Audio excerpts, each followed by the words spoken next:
It's so hard when you run a business, especially when you start a new business and you're responsible for pretty much everything, to not be involved in everything.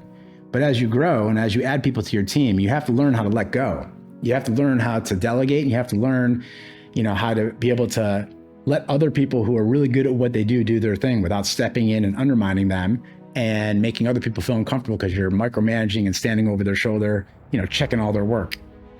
And if you really want to grow and you want to scale, then you want to empower your team, and you want to figure out ways to make them smarter. You want to figure out ways to, work on them versus kind of always being with them, trying to solve all the problems. And if you can get your team to solve their own problems, not only will it free up your time, it'll free up more of their time, and you'll be more effective as a team. And one of the things you can do as a leader is not answer their questions.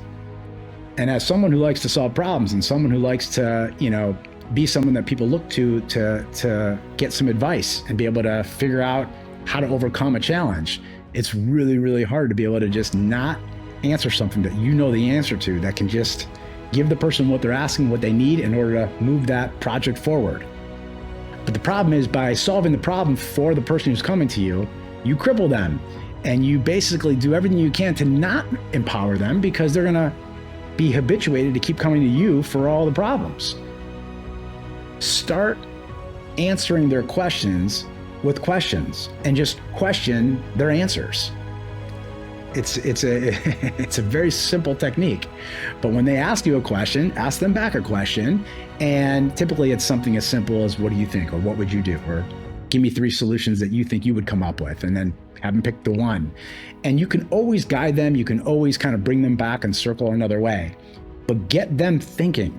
The problem today is people don't think. They're so used to going to the internet. They're so used to now using AI. They're so used to being able to have whatever they have at their fingertips, or have you that they can go knock on your door and get the answer from you because you've been doing it forever and you definitely know the answer. But again, it really stifles a person from growing.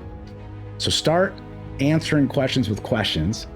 Get people thinking about the solution and not just kind of just coming up with ideas, and empower people to come up with the answer on their own.